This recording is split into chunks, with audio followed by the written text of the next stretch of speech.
स्वागत है। आज राजस्थान भूगोल में राजस्थान के विस्तार और स्थिति की बात करेंगे। जैसा कि आपने बेहद मांग रखी है कि सर राजस्थान भूगोल के जितने टॉपिक है वो पहले करवाए जाए। आगे बढ़े इससे पूर्व मैं आपको हमेशा की तरह ही आज भी कहना चाहूँगा, यदि आपने अपने दोस्तों के साथ, पढ़ने वाले दोस्तों के साथ इस वीडियो को शेयर नहीं किया है तो शेयर करना। अच्छा, इसके अलावा आपने यदि मेरे चैनल को अभी तक सब्सक्राइब नहीं किया है तो सब्सक्राइब भी करना। यहाँ जितनी भी जानकारी दी जाती है वो आपको डेली शाम को टेलीग्राम पर उस संदर्भ में क्वेश्चन भी बनाकर पूछे जाते हैं, तो आप पूर्ण रूप से यदि इस प्रकार ढंग से व्यवस्थित ढंग से पढ़ोगे तो कामयाब बिल्कुल होंगे, 100% होंगे। राजस्थान, सर्वप्रथम अपन राजस्थान शब्द की बात कर लेते हैं। राजस्थान शब्द और शब्दावली क्या है। शब्द कई जानकारियां मिलती है, उन जानकारी के अकॉर्डिंग चलेंगे। राजपूताना, राजपूताना एक शब्द मिलता है। राजस्थान, राजस्थान एक शब्द मिलता है। राजस्थान द्वितीय। इसके अलावा मरुकांत, मरुकांत और अन्य नाम। अन्य में बात कर लेंगे और क्या क्या जानकारी मिलती है। राजपूताना, राजपूताना का सर्वप्रथम शब्द का उपयोग 1800 में, कब? 1800 ईस्वी में जॉर्ज थॉमस ने किया। किसने किया? जॉर्ज थॉमस ने किया। ये जॉर्ज थॉमस ने कहा उपयोग किया और क्यों किया, उस संदर्भ में 1805 में एक विद्वान है, नाम है विलियम फ्रैंकलिन। विलियम फ्रैंकलिन, और विलियम फ्रैंकलिन की पुस्तक में ये जानकारी प्राप्त होती है। विलियम फ्रैंकलिन की पुस्तक का नाम है द मिलिट्री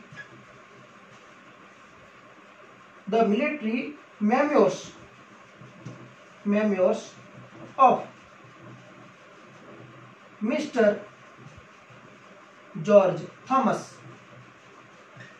इस पुस्तक में ये जानकारी जो लंदन से प्रकाशित हुई, ये जानकारी प्राप्त होती है कि इस भौतिक प्रदेश के संदर्भ में, किस भौतिक प्रदेश के संदर्भ में? राजस्थान, इस भौतिक प्रदेश के संदर्भ में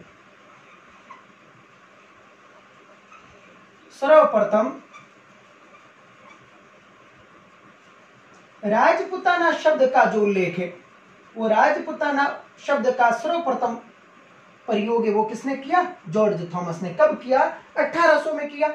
अब इससे आगे यदि देखते हैं, राजस्थान, ये सबसे इंपॉर्टेंट है। राजस्थान शब्द का सर्वप्रथम उपयोग 1829 में, 1829 में घोड़े वाले बाबा कर्नल जेम्स टॉड ने किया।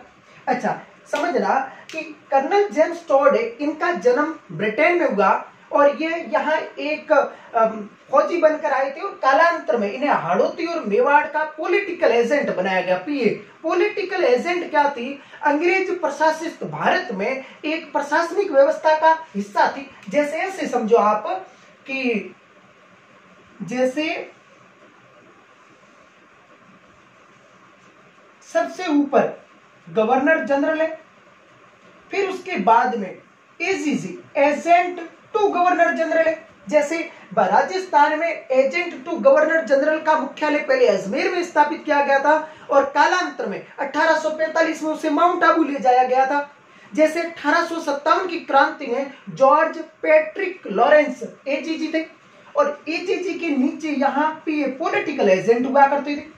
अब जैसे colonel James Tod political agent थे, जैसे सोवर्स पॉलिटिकल एजेंट था, जैसे मैक मॉसन जो जोधपुर के थे पॉलिटिकल एजेंट था, ऐसे ये प्रशासनिक, इस पॉलिटिकल एजेंट के पद पर 1817-18 में कर्नल जेम्स टॉड नियुक्त होकर हाड़ौती और मेवाड़ आते हैं। अच्छा, कर्नल जेम्स टॉड ने इस भौतिक प्रदेश का अध्ययन किया, यहाँ के राजा, वंशावलियां और खूब सारी जानकारी इकट्ठा करके उनको एक पुस्तक में प्रकाशित किया। उसका नाम है the annuls and antiquities of Rajasthan,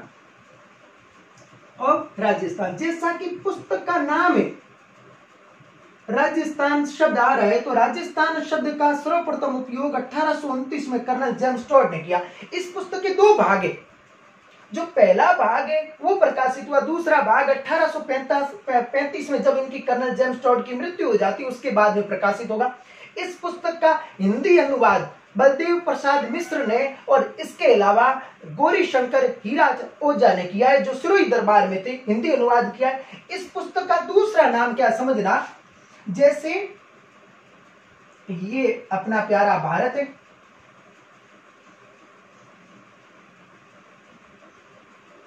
ये है central, the central and western Rajput states of India. इस पुस्तक का दूसरा नाम है the central and western Rajput states of India, ये इस पुस्तक का दूसरा नाम है। ये पुस्तक लिखने में कर्नल जेम्स टॉड का काफी हद तक सहयोग किया एक जैन गुरु ने, नाम था यति ज्ञानचंद। कालांतर में ये पुस्तक उन्होंने, कर्नल जेम्स टॉड ने उन्हें ही समर्पित कर दी। हालांकि यहाँ कर्नल जेम्स टॉड एक मिस्टेक ये कर देते हैं कि कर्नल जेम्स टॉड यह जैन धर्म को बौद्ध धर्म का ही अंग मानते हैं या मान लेते हैं। अच्छा, कर्नल जेम्स टॉड की इस पुस्तक में राजस्थान शब्द का सर्वप्रथम उपयोग होता है। कर्नल जेम्स टॉड की पुस्तक का हिंदी अनुवाद वो बलदेव प्रसाद मिश्र और गौरी शंकर हीराचंद ओझा द्वारा किया गया। राजस्थान शब्द का राजस्थाना द्वितीय शब्द एक अभिलेखीय जानकारी प्राप्त होती है। बसंतगढ़ अभिलेख है, सिरोही में है बसंतगढ़ अभिलेख। इस बसंतगढ़ अभिलेख में ये जानकारी मिलती है राजस्थाना द्वितीय की, बसंतगढ़ अभिलेख से, जो 682, ये कब का है, ये 682 विक्रम संवत का है। इस अभिलेख में ये जानकारी प्राप्त होती है। मरुकांत, रामायण एक महाकाव्य है और रामायण महाकाव्य जो वाल्मीकि द्वारा रचित है उसमें इस भौतिक प्रदेश के संदर्भ में मरुकांत शब्द का उल्लेख होता है। किसमें? रामायण में। अच्छा, ऋग्वेद में राजस्थान के संदर्भ में ब्रह्मवृत शब्द का उल्लेख होता है। ब्रह्मवृत, हालांकि ये ब्रह्मवृत शब्द केवल युद्ध प्रदेश है जो श्री गंगानगर और हनुमानगढ़ का प्रदेश है, पर्टिकुलर उसके लिए था, लेकिन ऋग्वेद में राजस्थान के संदर्भ में ब्रह्मवृत शब्द का उल्लेख होता है और मरुकांत का होता है रामायण में। इसके अलावा अन्य में जैसे मूणोत नैणसी द्वारा रचित मूणोत नैणसी ख्यात और राज रूपक जो वीर भाण द्वारा लिखी गई थी उनमें भी राजस्थान की जानकारी प्राप्त होती है। तो मूणोत नैणसी और मूणोत नैणसी ने लिखी मूणोत नैणसी विख्यात उसमें, और वीर भाण द्वारा रचित राज रूपक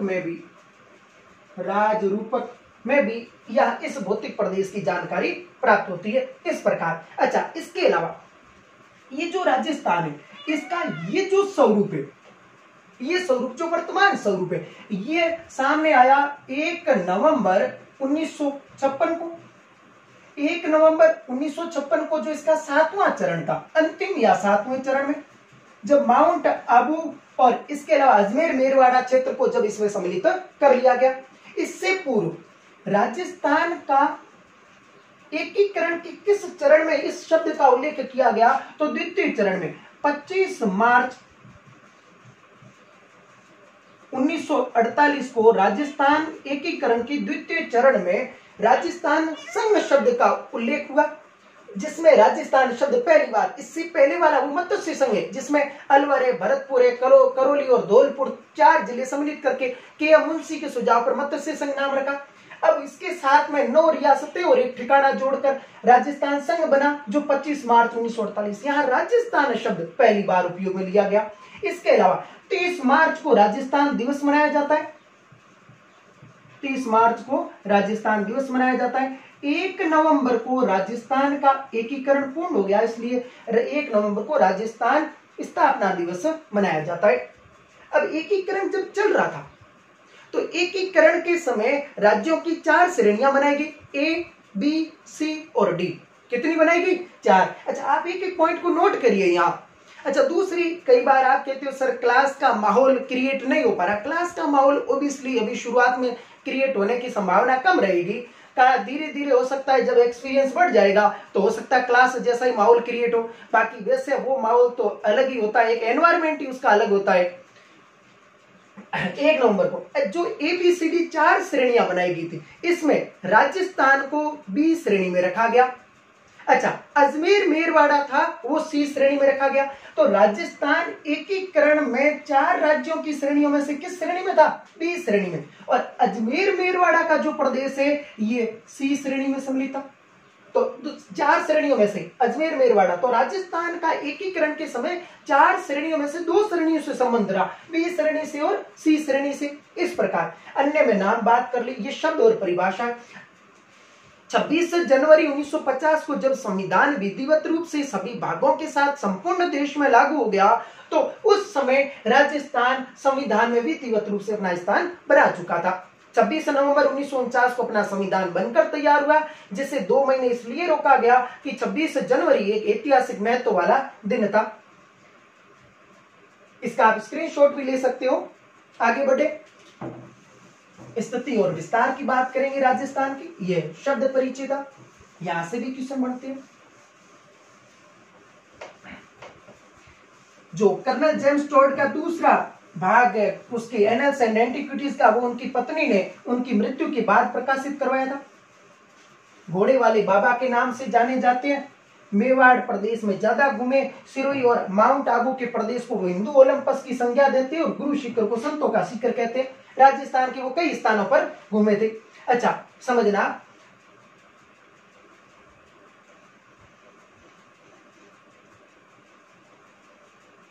अक्षांशीय स्थिति की बात करेंगे और उसके बाद में देशांतरीय स्थिति की बात करेंगे।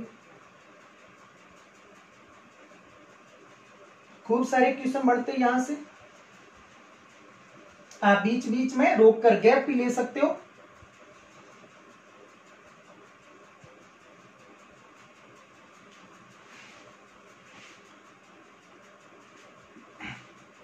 हाँ, अब समझना, ये एक अक्षांश रेखा है, इसका नाम है 0 डिग्री अक्षांश भूमध्य रेखा। 0 डिग्री अक्षांश, इसी का दूसरा नाम है भूमध्य रेखा। ये है 0 डिग्री देशांतर। 0 डिग्री देशांतर, 0 डिग्री अक्षांश और 0 डिग्री देशांतर। ये 0 डिग्री देशांतर प्रधान यामयुक्त रेखा, ये भूमध्य रेखा जो सबसे लंबी अक्षांश रेखा है। अक्षांश की दृष्टि से राजस्थान उत्तरी गोलार्ध में, नॉर्थ हेमिस्फीयर उत्तरी गोलार्ध में है, और देशांतर की दृष्टि से राजस्थान पूर्वी गोलार्ध में है। पूर्वी गोलार्ध अर्थात राजस्थान का पश्चिमी गोलार्ध से और दक्षिणी गोलार्ध से भारत की भांति कोई संबंध नहीं रहेगा। जैसे देखो, भारत में बात कर रखी है, भारत का जो इंडियन ज्योग्राफी का वीडियो ऑलरेडी अपलोड कर चुका हूं इस संदर्भ में, तो यहां भारत की स्थिति यहां ऐसे समझ लेते हैं। तो भूमध्य रेखा भारत के दक्षिण से गुजरती है और जो 0 डिग्री देशांतर बहुत ज्यादा भारत के पश्चिम में, तो भारत भी राजस्थान की भांति उत्तरी पूर्वी गोलार्ध में है। अब समझना, अक्षांश है वो इस प्रकार चलेंगे, ये 0 डिग्री, फिर जैसे 0, 1, 2, 3 ऐसे बढ़ेंगे, दक्षिण में भी बढ़ेंगे। दक्षिण वाले जो अक्षांश है इन्हें कहा जाएगा दक्षिणी अक्षांश, और जो उत्तर वाले अक्षांश है उन्हें कहा जाएगा उत्तरी अक्षांश। ये राजस्थान की ये कौन सी दिशा है? दक्षिण दिशा है, ये उत्तर है। लेकिन यहां जो पहली अक्षांश रेखा राजस्थान को स्पर्श करके निकलेगी, इसका नाम है 23 डिग्री 3 मिनट उत्तरी अक्षांश। उत्तरी अक्षांश 23 डिग्री 3 मिनट उत्तरी अक्षांश, पहली अक्षांश रेखा जिसने राजस्थान को स्पर्श किया। अच्छा, उत्तरी शब्द क्यों आया? क्योंकि उत्तरी गोलार्ध में है, यहां राजस्थान के दक्षिण में, इससे कोई लेना देना नहीं है। उत्तरी अक्षांश है क्योंकि ये उत्तरी गोलार्ध में है। ये समझना, ये डिग्री होती है, ये मिनट है और ये सेकंड है। ये क्या है? डिग्री है, डिग्री मिनट, और ये क्या है? सेकंड है। इस प्रकार अक्षांश और देशांतर जो काल्पनिक रेखा है उनके जाल को पृथ्वी पर भूग्रिड के नाम से जाना जाता है। जहां प्रत्येक अक्षांश और देशांतर मिलेगी वहां 90 डिग्री का कोण बनेगा। फॉर एग्जाम्पल देख लो, उन अक्षांश और देशांतर की इकाई डिग्री, मिनट और सेकंड रहेगी इस प्रकार। तो 23 डिग्री 3 मिनट उत्तरी अक्षांश। यदि मैं इस 23 डिग्री 3 मिनट को ऐसे लिखता हूं, 23 डिग्री 3 मिनट उत्तरी अक्षांश, ये भी सही है। क्यों? क्योंकि ये पॉइंट नहीं है यहाँ, ऐसे 23.03 नहीं है, 23 डिग्री 3 मिनट है, ये भी 23 डिग्री 3 मिनट है। यहाँ ये जो स्थान है, इस स्थान का नाम है बोरकुंडा। स्थान का क्या नाम है? बोरकुंडा। ये जो बोरकुंडा स्थान है ये किस तहसील का भाग है? कुशलगढ़। कुशलगढ़ किस जिले में है? बांसवाड़ा में। बांसवाड़ा में। या राजस्थान का दक्षिणतम स्थान कौन सा है? बोरकुंडा। यहां बांसवाड़ा जिले में है और कुशलगढ़ क्या है? तहसील है। अब इससे आगे बढ़ते हैं उत्तर में। 826 किलोमीटर, 826 किलोमीटर, 826 किलोमीटर उत्तर में यहां जो अंतिम अक्षांश रेखा राजस्थान को स्पर्श करके छोड़ देगी उसका नाम है 30 डिग्री 12 मिनट नॉर्थ। कितने डिग्री है? 30 डिग्री 12 मिनट नॉर्थ, उत्तरी अक्षांश। नॉर्थ मतलब उत्तरी अक्षांश। ये स्थान कौन सा है? पोणा गांव। गांव का क्या नाम है? पोणा गांव। ये पोणा गांव किस तहसील में है? गंगानगर। किस तहसील में है? गंगानगर में है। ये पोणा गांव किस जिले में है? श्री गंगानगर। श्री गंगानगर में। राजस्थान की उत्तर दक्षिण लंबाई कितनी है? 826 किलोमीटर। राजस्थान का कुल अक्षांशीय विस्तार कितना है? यहां पॉइंट नोट करना, बात कर रहे कुल अक्षांशीय विस्तार कितना है। तब ये ऐसे ज्ञात करेंगे, 30 degree 12 minute minus 23 degree 3 minute, 12 में से 3 गए 9 मिनट और 30 में से 23 गए पीछे रहे 7 डिग्री। तो 7 डिग्री 9 मिनट अक्षांशों में राजस्थान फैला हुआ है। जैसे ऐसे समझो ये राजस्थान है उत्तर दक्षिण, तो ये यहां से लेकर यहां तक जो इसका विस्तार है, ये विस्तार है 7 डिग्री 9 मिनट में। 7 डिग्री 9 मिनट में राजस्थान का कुल अक्षांशीय विस्तार है।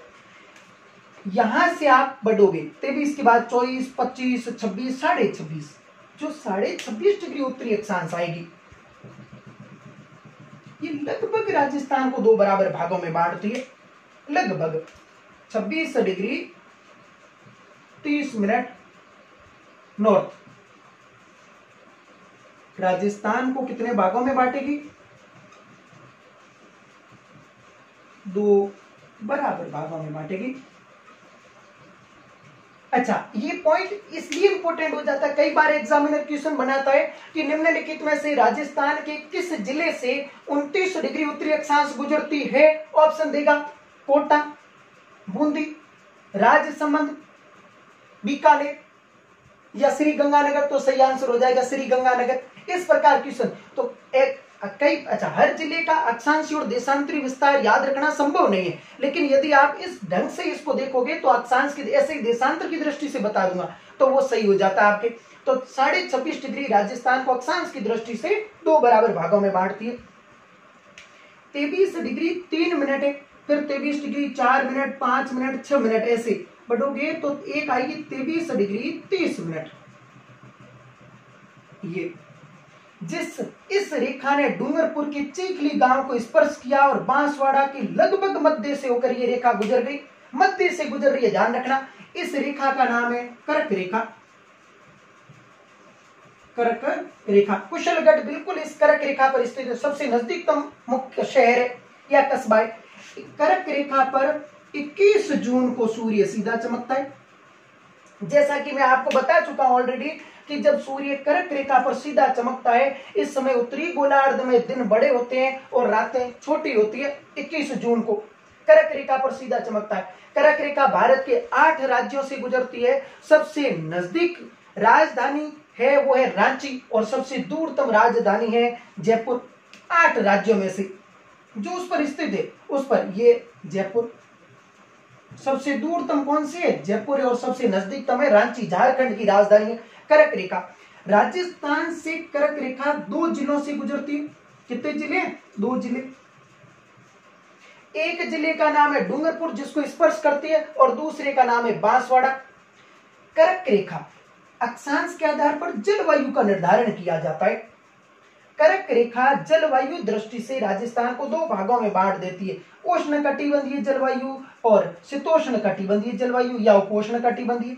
निम्नलिखित में से राजस्थान के किस जिले में उष्ण कटिबंधीय जलवायु पाई जाती है? तो सही आंसर होगा बांसवाड़ा। बांसवाड़ा ऑप्शन नहीं है तो सही आंसर होगा डूंगरपुर। इस प्रकार अच्छा, जैसे जैसे भूमध्य रेखा से ध्रुवों की ओर जाओगे सूर्य की किरणों का जो कोण है वो घटता जाएगा, मतलब कम होता जाएगा, इस पर मतलब बढ़ता जाएगा। तो इस प्रकार सबसे सीधी किरणें बांसवाड़ा में पड़ती है और सबसे तिरछी किरणें पड़ेगी श्री गंगानगर में। सर्वाधिक तिरछी किरणें किस जिले में पड़ेगी? श्री गंगानगर में। और सबसे ज्यादा तिरछी सीधी कहां पड़ेगी? बांसवाड़ा में। बांसवाड़ा ऑप्शन नहीं है तो डूंगरपुर सही होगा। सबसे ज्यादा तिरछी श्री गंगानगर ऑप्शन नहीं है। हनुमानगढ़ ऑप्शन नहीं है तो चूरू और बीकानेर। इस प्रकार कर्क रेखा की राजस्थान में लंबाई कितनी है? तो ध्यान रखना, अकॉर्डिंग टू स्केल राजस्थान में कर्क रेखा की लंबाई लगभग 85 किलोमीटर है। कई जगह 26 किलोमीटर लिखा हुआ है, लेकिन बता दूं भारत में लगभग 2678 किलोमीटर कर्क रेखा की लंबाई है। उसमें से ये सब स्केल के अनुसार निकाला हुआ है। सबसे कम त्रिपुरा में है जो लगभग 31 किलोमीटर से भी ज्यादा है। तो इसका मतलब 26 किलोमीटर होना यहाँ संभव नहीं है, 85 किलोमीटर है। और ये राजस्थान के 2 जिलों से होकर गुजरती है। माही नदी कर्क रेखा को 2 बार काटती है। नदियों में बात कर चुके हैं। कौन सी नदी? माही नदी। किस रेखा को? कर्क रेखा को 2 बार काटती है। अब ये तो अक्षांश की दृष्टि से बात कर ली। देशांतर की ओर बढ़ते हैं। इससे पहले राजस्थान की उत्तर दक्षिण लंबाई, अक्षांश से विस्तार सब बातें कर ली। अक्षांश के आधार पर जलवायु का निर्धारण किया जाता है, लेकिन जलवायु को कई कारक प्रभावित करते हैं, इसलिए पर्टिकुलर राजस्थान की जो जलवायु वो शीतोष्ण कटिबंधीय जलवायु नहीं है। लेकिन राजस्थान का अधिकांश भाग अक्षांश की दृष्टि से किस जलवायु प्रदेश में है? तो शीतोष्ण कटिबंधीय जलवायु में। निम्नलिखित में से राजस्थान के कितने जिलों में शीतोष्ण कटिबंधीय जलवायु पाई जाती? 32 जिलों में। एक डूंगर बांसवाड़ा में ये उष्ण कटिबंधीय जलवायु पाई जाती, या कह दो 33 जिलों में, क्योंकि उसका अधिकांश आधा भाग है वो शीतोष्ण कटिबंध में भी आता है। देशांतर की दृष्टि से देखते हैं।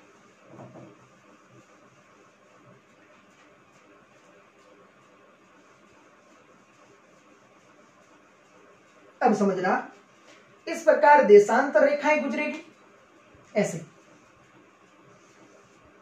पहली जो देशांतर रेखा राजस्थान को स्पर्श करके निकलेगी, इस देशांतर रेखा का नाम है 69 डिग्री 30 मिनट ईस्ट। ये देशांतर है, अक्षांश नहीं है, देशांतर है। देशांतर रेखाएं उत्तरी ध्रुव और दक्षिण या कह दो ध्रुवों को मिलाती है। उत्तर दक्षिण चलती है या दक्षिण उत्तर चलती है, लेकिन किसी भी भौतिक प्रदेश का पूर्व और पश्चिम का निर्धारण करती है। यहां एक गांव है, इस गांव का नाम है कटरा। ये किस जिले में है? जैसलमेर में है। जिले का नाम है जैसलमेर और तहसील का भी नाम है Jaisalmer. 69 degree 30 minute, 69 degree 30 minute. यहां से पूर्व की ओर चलो आप, कितने किलोमीटर? तो आपको यहां से पूर्व में चलना पड़ेगा 869 किलोमीटर। राजस्थान की पूर्व पश्चिम लंबाई कितनी? 869। राजस्थान की उत्तर दक्षिण लंबाई 826। राजस्थान की पूर्व पश्चिम और उत्तर दक्षिण लंबाई के बीच में अंतर कितना है? तो लगभग 43 किलोमीटर का अंतर है। कितने किलोमीटर है? 43 किलोमीटर। यहां जो अंतिम स्थान है, जहां राजस्थान का देशांतरीय विस्तार खत्म हो जाता है, ये अंतिम है 78 डिग्री 17 मिनट। क्या? पूर्वी देशांतर। इसके लिए ई का अर्थ है ईस्ट, पूर्वी देशांतर। पूर्वी देशांतर कितने डिग्री? 78 degree 17 minute. देशांतर की बात कर रहे हैं। यहां जो स्थान है इसका नाम है, गांव का नाम है सिलाना। तहसील का नाम है यहां राजखेड़ा। और राजस्थान का सबसे छोटा जिला से ही ये गुजरती है। धौलपुर जिले का नाम है धौलपुर। 78 degree 17 minute. राजस्थान का कुल अक्षांशीय विस्तार है 7 डिग्री 9 मिनट। राजस्थान का कुल देशांतरीय विस्तार कितना है तो समझना 78 डिग्री 17 मिनट माइनस कितने 69 डिग्री 30 मिनट। 17 में से 30 घटेंगे नहीं मिनट में से, इसलिए 1 डिग्री उधार ले ली, यहां हो गए 77 डिग्री मिनट। 77 में से 30 गए 47 मिनट। 1 डिग्री ऑलरेडी इधर ले ली, पीछे रहे 77 और ये 69 में एक जोड़ा 70 और 7 वो या कह दो 77 में से 69 गए 8 डिग्री 47 मिनट। राजस्थान का कुल देशांतरीय विस्तार है 8 डिग्री 47 मिनट और कुल अक्षांशीय विस्तार है 7 डिग्री 9 मिनट। इनमें भी अंतर कितना वो भी ज्ञात कर सकते, क्वेश्चन बन सकता है। राजस्थान के कुल अक्षांशीय विस्तार और देशांतरीय विस्तार में अंतर है तो 47 में से 9 गए 38 और 8 में से 7 गए 1 डिग्री 38 मिनट। राजस्थान का कुल अक्षांशीय विस्तार और कुल देशांतरीय विस्तार के बीच में अंतर है। एक देशांतर रेखा है, इस देशांतर रेखा का नाम है 74 डिग्री 74, ये रही 74 डिग्री पूर्वी देशांतर। ये देशांतर की दृष्टि से राजस्थान को 2 बराबर भागों में बांटती है। ऐसे समझो जैसे अक्षांश की दृष्टि से कौन सी थी 26.5, देशांतर की दृष्टि से 74 डिग्री। इस 74 डिग्री राजस्थान को 2 बराबर भागों में बांटती है। क्वेश्चन पूछा गया निम्नलिखित में से राजस्थान के किस जिले से 70 डिग्री पूर्वी देशांतर गुजरती है। सही आंसर था जैसलमेर। 69 डिग्री 30 मिनट है, 70 आगे आएगी। इसी प्रकार निम्नलिखित में से राजस्थान के किस जिले से 78 डिग्री गुजरती है पूर्वी देशांतर। सही आंसर है धौलपुर। ये भी पूर्वी देशांतर है और ये भी क्या है पूर्वी देशांतर। राजस्थान की दिशा पश्चिम है लेकिन ये पूर्वी गोलार्ध में होने के कारण क्या कहलाएगा पूर्वी देशांतर कहलाएगा। अब आगे देशांतर की दृष्टि से 74 डिग्री पूर्वी देशांतर। यहां मध्यवर्ती जो गांव है ये मकराना प्रदेश है और मकराना में एक गांव है नागौर, मतलब नागौर जिले में मकराना और वहां एक गांव है नाम है लापो लाई। ये राजस्थान का मध्यवर्ती गांव है। कई जगह लिखा हुआ मिलेगा आपको मकराना। मकराना बड़ा क्षेत्र है, विधानसभा क्षेत्र है और उसका गांव है लापो लाई। राजस्थान का मध्यवर्ती गांव है जो 74 डिग्री लगभग पूर्वी देशांतर और 26.5 डिग्री उत्तरी अक्षांश पर स्थित है। इस प्रकार अब देशांतर के आधार पर समय की गणना की जाती है। राजस्थान में सबसे पहले सूर्योदय होता है धौलपुर में। राजस्थान में सबसे पहले सूर्योदय कहां होगा, सूर्योदय होगा धौलपुर में। सूर्योदय राजस्थान में सबसे पहले सूर्यास्त कहां होगा, सूर्यास्त भी धौलपुर में होगा और सबसे बाद में सूर्योदय जैसलमेर में और सबसे बाद में सूर्यास्त जैसलमेर में। क्यों, क्योंकि जो हमारी पृथ्वी है ये 2 गतियां होती है पृथ्वी की, परिक्रमण और परिभ्रमण। परिभ्रमण या के 2 घूर्णन पश्चिम से पूर्व की ओर करती, इसलिए जो भौतिक पर जैसे ये राजस्थान है इसको ऐसे उठा कर ले हमें तो इसका जो भाग है ये राजस्थान अब यहाँ है तो ये जो ऐसे घूमेगा तो इसके धौलपुर सबसे पहले सामने आएगा सूर्योदय। राजस्थान में एक जिला है जोधपुर।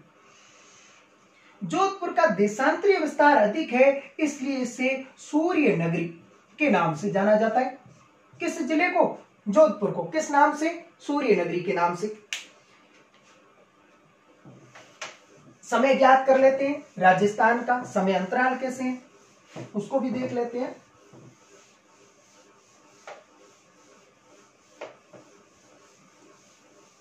अब समझना जैसे राजस्थान का कुल देशांतरीय विस्तार है 8 डिग्री 47 मिनट। आप कहोगे सर ये कैसे आया, तो देख लेते हैं कि 78 degree 17 minute minus 69 degree 30 minute बराबर ये आ जाएगा। माइनस करने पर 1 डिग्री देशांतर को समझना, 1 डिग्री देशांतर को पार करने में सूर्य को कितना समय लगता है 4 मिनट। अब आप कहोगे सर ये 4 मिनट आया कैसे, तो इसके कंसेप्ट को समझ लेते हैं। पृथ्वी अपने स्थान पर जो घूर्णन करती इसमें समय लगता है 24 घंटे। कितने घंटे, 24 घंटे। 24 घंटे को मैं यदि मिनट में बदलूं तो 24 इंटू 60 करूंगा, आ जाएगा 1440 मिनट। पृथ्वी पर कुल देशांतर है 360, पहला पॉइंट। दूसरा है कुल देशांतर कितने हैं, 360 देशांतर। जैसे पृथ्वी के पर 360 देशांतर और 360 के 360 देशांतर वो 24 घंटे या कह दो 1440 मिनट में सूर्य को बता देती है। एक देशांतर को पार करने, ये तो जैसे 360 देशांतर पार करने में समय लगता है 1440 मिनट। 1 डिग्री देशांतर पार करने में समय लगेगा 1440 बटे 360 बराबर कितना आ जाएगा, 4 मिनट। ये समय, ये 4 मिनट क्या है, समय 4 मिनट लगेंगे। आप कहोगे सर 4 मिनट यानी कैसे, 4 को 360 से गुणा करोगे बराबर 1440 मिनट यानी 24 घंटे, 360 देशांतर। तो 1 डिग्री को पार करने में 4 मिनट, 1 डिग्री को पार करने में 4 मिनट। 1 डिग्री में 60 मिनट होते हैं, लो जी 60 मिनट होती है, और 4 मिनट में कितने सेकंड हो जाएंगे, 4 इंटू 60 बराबर 240 सेकंड। मैं यदि इसको इस प्रकार लिखूं तो भी सही है भाई। 1 डिग्री को पार करने में कितना समय लगेगा, 4 मिनट लगेगा, बिल्कुल सही है। 60 डिग्री मिनट, ये 60 डिग्री नहीं 60 मिनट को पार करने में कितना समय लगेगा, 240 सेकंड है समय लगेगा। इसको यदि मैं ऐसे लिखूं 1 मिनट को पार करने में तो 240 बटे 60 बराबर 4 सेकंड। मैंने ये भी पता कर लिया कि 1 डिग्री को पार करने में 4 मिनट का समय लगता है और 1 मिनट को पार करने में 4 सेकंड का समय लगता है। अब समझो 1 डिग्री देशांतर को पार करने में 4 मिनट कैसे आ गया, पता चल गया। 1 मिनट को पार करने में, 1 मिनट देशांतर को पार करने में समय लगेगा 4 सेकंड, और ये क्या है 4 मिनट। ये है 8 डिग्री 47 मिनट। सबसे पहले 8 को उठाकर लेके आप जाते हैं, 8 डिग्री को पार करने में समय लगेगा 1 डिग्री को पार करने में 4 मिनट, तो 8 इंटू 4 बराबर 32 मिनट। कितने मिनट, 32 मिनट। 47 मिनट और छोड़ दिए, 47 मिनट को पार करने में समय लगेगा 1 मिनट को पार करने में 4 सेकंड, तो 47 इंटू 4 बराबर 7 चौक 28, हासिल की 2, 16 और 2 18, 188 क्या है, सेकंड है। इस सेकंड को मिनट में बदलना पड़ेगा, तो 188 में कितने का भाग दूं, 60 का भाग। 60 का भाग देकर काटना नहीं है, 60 का भाग दोगे तो 3 बार पूरा चला गया 180 में, 60 का भाग 3 मिनट आ गए, 3 मिनट और 8 सेकंड बच गए, तो 3 मिनट 8 सेकंड। कुल समय 32 मिनट गिरा, 3 मिनट 8 सेकंड गिरा, तो हो गया कितना 35। 32 और 3 कितने हो गए, 35 मिनट 8 सेकंड। राजस्थान के पूर्व और पश्चिम के मध्य समय अंतराल है 35 मिनट 8 सेकंड का। यदि धौलपुर के किसी स्थान पर, जैसे धौलपुर के सिलाड़ा में सूर्योदय हुआ है, तो कटरा में सूर्य 35 मिनट 8 सेकंड बाद में उदय होगा। राजस्थान क्यों, क्योंकि राजस्थान का देशांतरी विस्तार है भी ज्यादा। भारत का कुल लगभग पूर्व और पश्चिम देशांतरी समय है, समय अंतराल है वो लगभग 1 घंटा 57 मिनट और 12 सेकंड, और राजस्थान का जो देशांतरी विस्तार है वो है 8 डिग्री 47 मिनट और समय अंतराल है 35 मिनट 8 सेकंड। इस प्रकार एक कई बार ये भी पॉइंट बनता है कि जैसे ये कोणा गांव है, ये बोरकुंडा है, ये इस प्रकार राजस्थान की उत्तर दक्षिण लंबाई है 826, राजस्थान की उत्तर दक्षिण, राजस्थान की पूर्व पश्चिम लंबाई है 869 किलोमीटर। ये जो भाग है इसकी लंबाई लगभग 784 किलोमीटर, और इसकी लंबाई लगभग, ये जो विकिरण है इसकी लंबाई लगभग 850 किलोमीटर।